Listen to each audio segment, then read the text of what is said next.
Welcome back to Legacy of Dorn, Herald of Oblivion. Last time we were on board a space Hulk in an area overgrown by tyrannid life forms. We lost our librarian brother Radamus to the beast in the middle of the hive ship, but were able to delay it long enough for him to defeat it.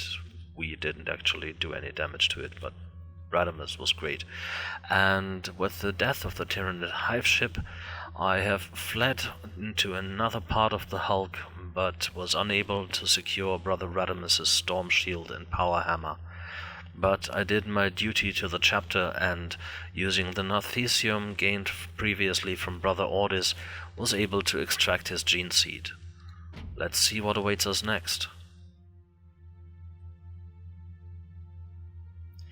You have lost track of how far you have traveled, wandering through the derelict, whilst the reading registering on your internal cron means nothing to you now. Some minutes pass like hours as, without anything else to occupy your mind, you recall memories of your induction into the chapter and the campaigns you have fought since as one of the Adeptus Astartes. And then there are hours that pass like minutes, as each new region of the Space Hulk reveals new wonders or new horrors. Passing through the twisted wreckage of yet another bulkhead door, you enter a high-vaulted chamber, deep within the Herald of Oblivion, which contains something you would never expect it to find here. In the middle of the hold, wedged into an indentation in the floor at a slight angle, is an Adeptus Astartes drop pod. 10 meters tall and 6 meters across at the base, you can just about tell that its scorched exterior was once painted silver and bore yellow and black hazard markings. You look up and can see the hole the landing drop pod smashed in the roof as it penetrated the Hulk. Judging by the thick carpet of dust you sent rising into the air, as in clouds all around you, the drop pod landed and was lost here long, long ago. Approaching the deep strike insertion craft, you cannot contain your gasp of horror as you lay eyes upon the symbol etched into its hull plating. It is that of an armored helm. This drop pod bears the markings of the accursed Iron Warriors. However, the drop pod has clearly been here a very, very long time, and since the Iron Warriors' iconography has remained almost unchanged since before the Great Heresy, other than therefore the adoption of certain Chaos iconography, it might just be possible that this particular craft was deployed during, or maybe even before, those dark days of galactic civil war. You find it hard to believe that it wasn't carrying passengers when it was launched, a Thunderfire cannon or some other slaved robot weapon at least. But some fault must have occurred, leaving its cargo trapped inside. But was it lost during the Great Crusade to reclaim the galaxy, or during Horus's uprising? I can try to open the drop pod, or I want nothing to do with the unopened landing craft. Of course I'm going to try to open it. Some mechanism or machine spirit was obviously not supplicated sufficiently before the drop pod was launched, and so as you scour the exterior of the landing craft for any way to open it, you pray to the Omnissiah for guidance. My purity score is equal to or greater than 15. As your armored hands pass over the blackened hull, you feel something depress at your touch, the sensation relayed via the reciprocating sensors in the fingertips of your gauntlets. You take a step back as you hear a dull click. With a hiss of equalizing atmospheres, one whole side of the drop pod levers open, 8 seized hinges squealing in protest. Clouds of cryofog escape from the interior of the drop pod, obscuring your vision. The sudden drop in temperature temporarily confuses your helmet's auto-sensors as well.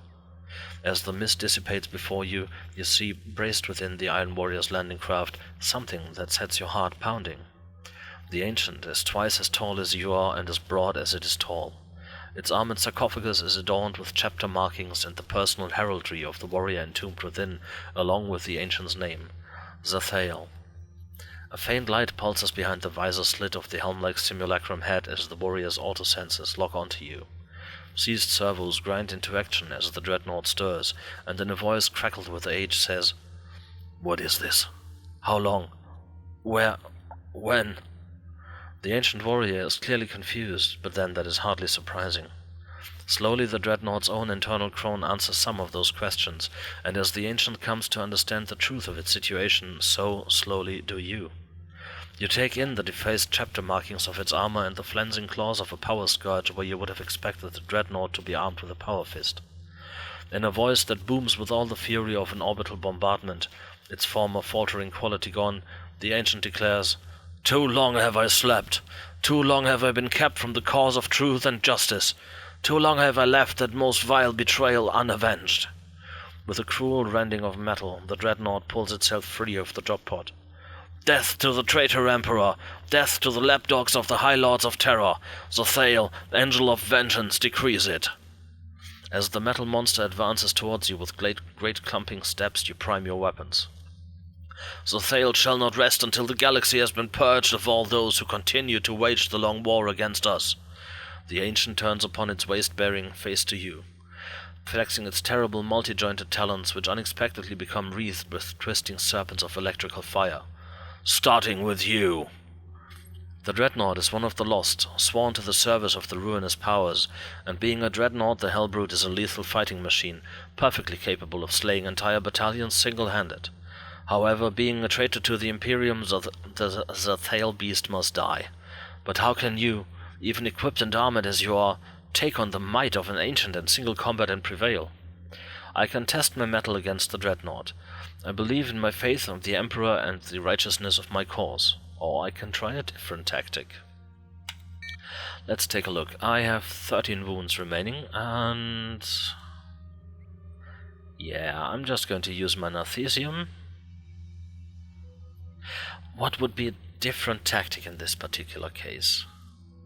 Even with my lightning claws, there is very little I can do to a dreadnought.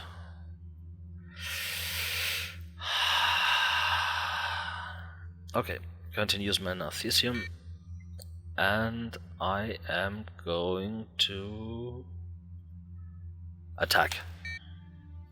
The dreadnought is a terrible opponent indeed. Its power scourge coupled with a twin-linked bolter, as is the chain fist of its right arm, more than enough to enable the Ancient to best even an Imperial Fist's Terminator in battle. Bombarding you with more of its poisonous rhetoric and bestial roars, the hellbrute attacks. Fight! Okay, this is not gonna be good. Okay. Focus and fire. Alright, that did nothing. Let's withdraw. I know it has a twin-linked bolter, but still. At least this tentacle monstrosity at his side won't... Oh good, he has multiple actions. That is wonderful. Focus and fire. Fire. Hey, I dealt 2 wounds. That is something at least. Alright, his normal attack does 3 damage, so his crits will do 6. I'm going to switch to my lightning claws and attack. And attack. And I'm regretting every decision that has brought me to this point. Okay, he is going to slaughter me. No, I don't... Of course he's not going to slaughter me, I mean for the Emperor.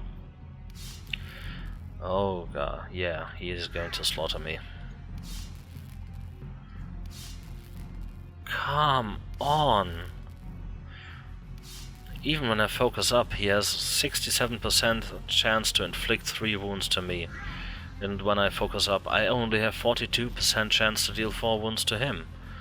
So this is not a fair fight in any way. I might have to reload later on. Let's see.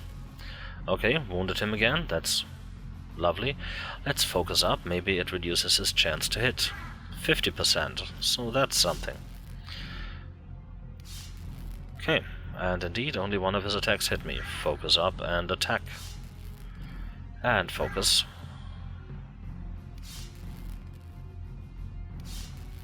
Okay, I can't keep doing this. 22 wounds left, he has 8 wounds left.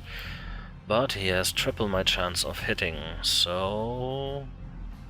let's just attack until one of our life pools run out. Or I fill my Fury of Dorn meter. Critical, wonderful, and a hit. It's down to 17 wounds. Okay, he is down to 5 wounds. If I survive this, I'm going to use the Narthesium once again. Okay, he only has 1 wound left. But he can also kill me in 1 attack if he crits twice. Focus up to reduce his chance of hitting me. 2 glances, I'm fine with that. Focus again and attack. The fight is over. Victory. The Dreadnought is a terrible opponent indeed, we have already said this, so let's click victory. With a bellow of rage, you tear open the sarcophagus at the heart of the Dreadnought, exposing the pallid, atrophied thing cocooned within. It blinks at you pathetically for a moment with black, unseeing eyes as mucus run red with blood dribbles from the wasted flesh of its nose and mouth. Its jaw moves as it tries to speak, a blue-gray tongue flopping from between toothless gums, but before it can say a word, a crushing blow from your fist silences it forever. The traitor is dead, and you have won a mighty victory indeed. You gain 2 purity. Turning your back on the mangled corpse at the heart of the ruined Dreadnought, you leave the chamber and the dark secret that was buried here behind. Let's heal up. Only 2 users left. Continue my way through the bulk. Hulk. Brother Librarian Radamus is lost to you and the chapter, another victim of the Great Devourer. But what of your other battle brothers? Which member of Squad Scipio do you want to go in search of now?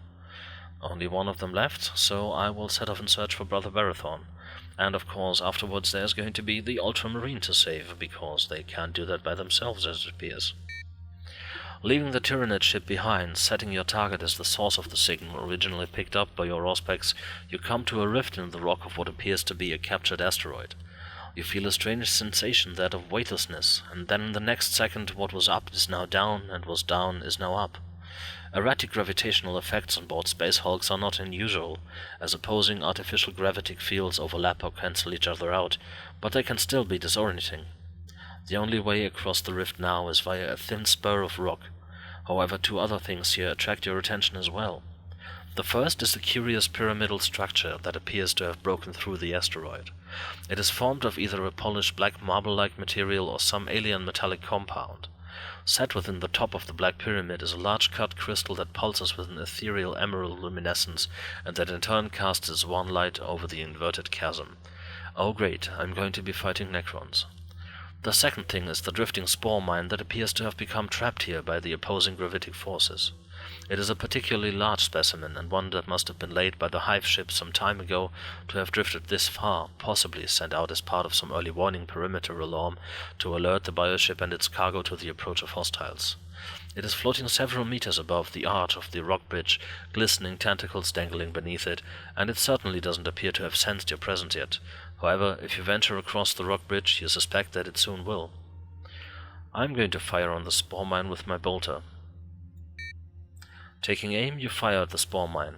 You're a dead shot. Your single bolter round cracks the mine's carapace, detonating within the fleshy sac of its body.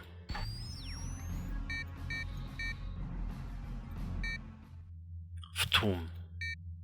The spore dies dramatically, the uncertain gravity of this place causing the spray of viscous bile and corrosive ichor to be drawn to the strange pyramidal structure and the huge green crystal set within. The bioacid immediately sets to work on the crystalline structure, hidden internal circuitry sparking and bursting into flames as it shorts out. The way is now clear. Cross the rocky spur unhindered.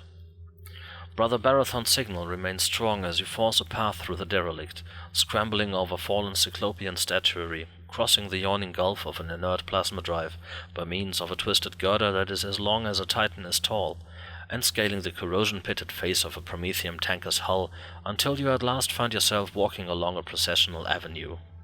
It is wide enough for 2 Lehman Russ tanks to pass along abreast, and is lined with obelisks that appear to be cut from a strange black stone that seems to glow with an inner green luminescence. Did I mention that I'm going to be fighting necrons?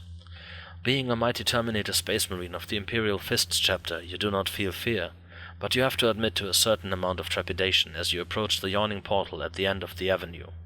It is carved from the same gleaming stone as the obelisks, and for some reason reminds you of one of those sepulchre worlds of the Imperium you have visited.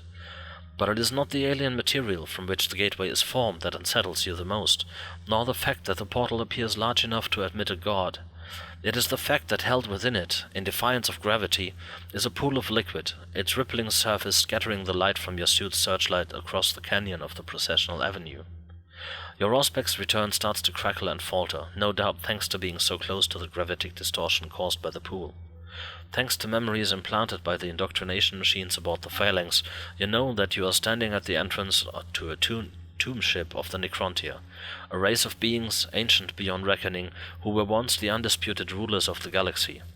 And yet, as far as you can tell, although your Auspex is malfunctioning more and more by the second, Brother Barathon lies somewhere within. Okay. I cannot abandon my battle brothers, so I'm going to attempt to pass through the portal pool and see where that takes me. Hint, I'm going to be fighting necrons. You take a step towards the shimmering portal and then pause, taking a moment to compose yourself. When you're ready, with your very next step you pass through it. Your suit's autosenses scream with static distortion and you feel inexplicably frozen right down to the marrow in your bones. And then you emerge on the other side of the quicksilver pool. But where are you? The chamber appears to be made of the same black material as the processional avenue. However, set into the green-tinged obsidian are the geometric patterns of gold and silver filigree circuitry. The alien sigils and hieroglyphs are everywhere, running in long strings as if in mockery of the binaric language of the text priests of Mars, even though you know this strange script predates that of almost any other civilization in the galaxy by tens of millions of years. You check your Auspex again, but whatever it was that was interfering with its signal before is persisting now that you're inside the sepulchral tomb ship. The runes demarcating the positions of your fellow battle brothers throughout the derelict have been wiped from the scanner. You do what you can to appease the device's vexed machine spirit and, before it cuts out altogether, one final scan locates 10 nodal points. These are connected by a maze of passageways, but just before your Auspex dies altogether, the position of several of these seem to shift and change, as if the laws of time and space inside this Necrontyr vessel do not mean what they do in the physical universe. Curiously but fortuitously, your helm's internal compass is still operational, as if some massive electrical force is creating its own magnetic field, by means of which you will be able to navigate your way through the tomb ship. Behind you stands the shimmering portal by which you entered the silent sepulchral craft. In front of you is nothing but a wall of black marble inset with sunken hieroglyph circuitry. The only routes open to you are to leave this chamber by the green glowing passageway heading east, or its opposite counterpart to the west. First time I was tasked with deciding between two identical choices, I went with the first one. Second time I went with the second one. I'm going to do the first one now. You pass beneath an ornate archway inlaid with golden glyph circuitry and find yourself in what looks like a large mausoleum. At the same time, a shimmering curtain of energy ignites within the portal behind you. This is the point designated as Node 6 by your Auspex. Examine the chamber. You gaze about you with a mixture of awe, wonder, and downright contempt for the ancient alien race that created this edifice. The chamber is shaped like the inside of a pyramid. Only two exits lead away from here. There are portals in the northern and western walls of the sepulchre, the latter sizzling with a screen of lurid green energy. But it is not the exits that grab your attention. At the center of the chamber stands an altar-like structure adorned with all manner of necron glyphs. Above it, suspended from the column of crackling green filaments, is a huge faceted crystal that must be at least 2 meters in diameter. The light being emitted by the crystal limes the robotic death's head carvings and glittering hieroglyph circuitry with its eerie emerald luminescence. But even this incredible structure is not enough to wholly distract you from the body lying beside the altar. Approaching it, you soon discover that it is the dusty skeleton of a man. The mummified remains wear the ostentatious garb of a rogue trader nobleman, although the brocade of the corpse's jacket is now faded with age. It would appear that this poor wretch has been here a very long time.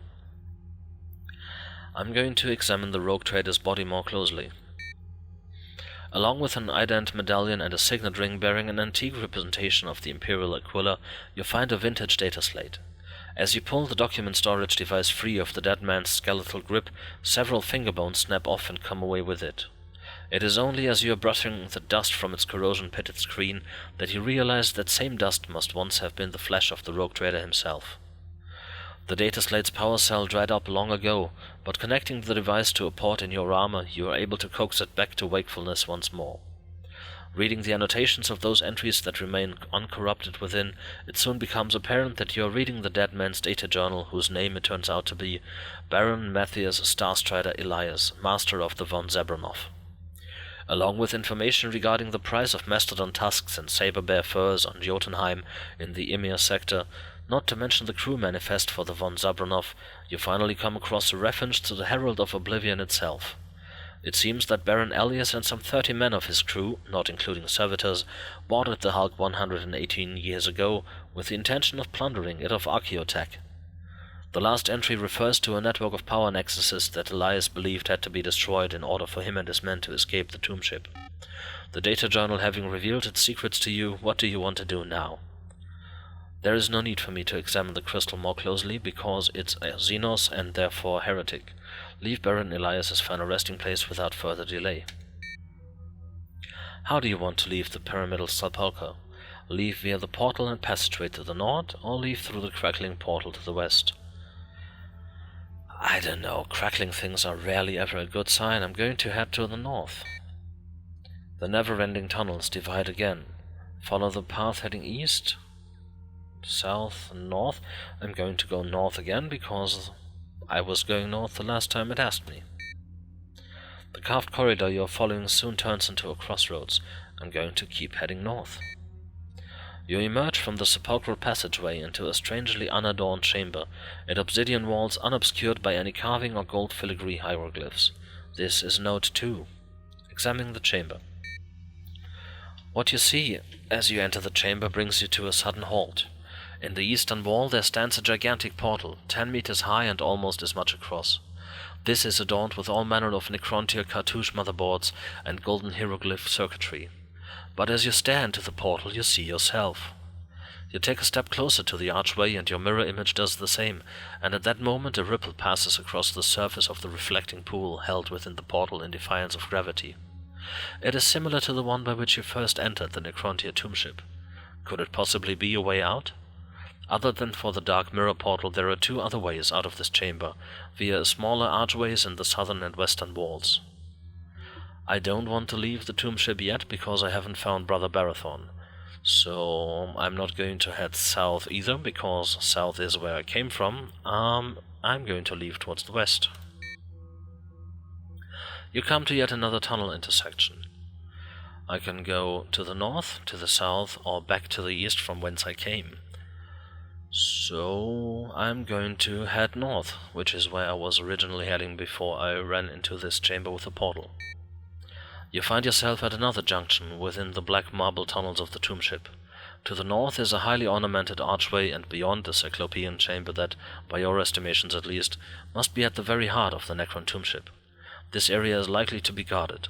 You have a gut feeling that you should destroy as many power crystals before heading in that direction. Okay, so not further to the north. Wow, I should have made a map. I was just heading north. I can't head to the north now, because I should destroy power crystals before. I don't want to head to the south, because that's where I came from. I'm going to head west. You enter another pyramidal chamber, the walls of which are covered with more of the silver and gold hieroglyphic circuitry. This is Note 8. Rising from the floor at the center of the pyramid is a column of what looks like black marble. Set into the top of it is a huge crystal that pulses with a sickly emerald radiance. A skittering sound draws your attention from the menacing power nexus to the shimmering, rippling host that is moving en masse towards you from holes in the walls to where you stand at the center of the pyramid. The beetle-like constructs are moving at speed and with sinister purpose. Some even start to rise into the air on shimmering quicksilver wings. You have no choice but to fight the scarab swarm. Let's do that.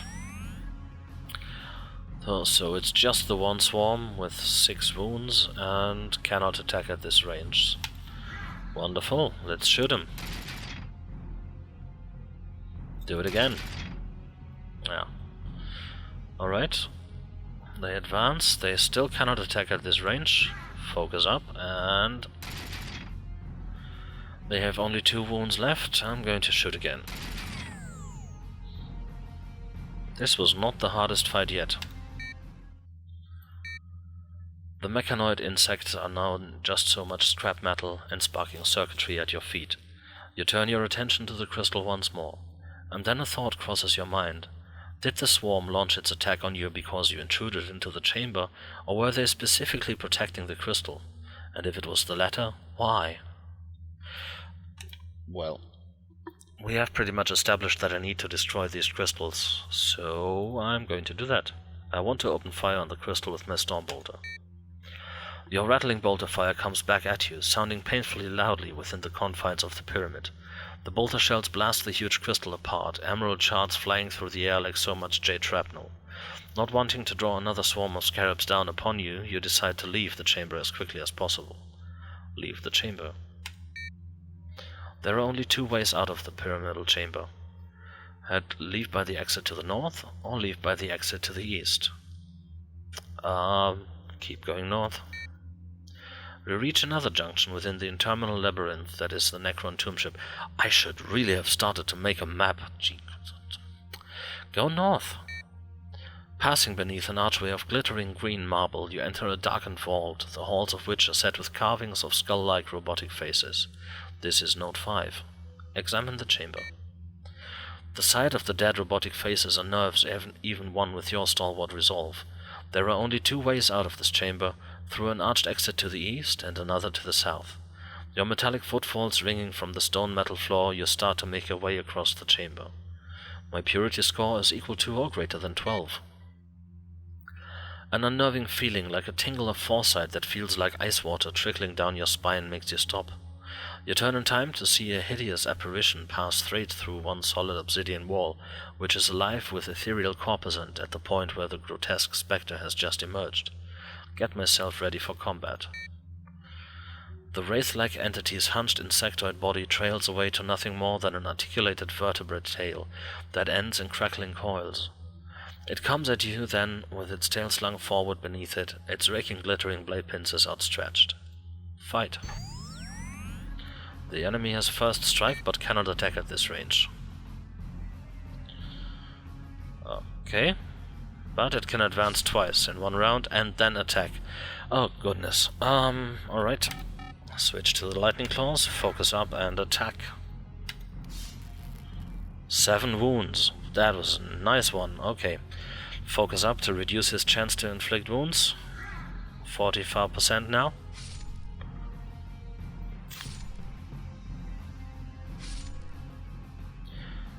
Okay. So that did a little bit of damage, but I should hopefully be able to take him down now.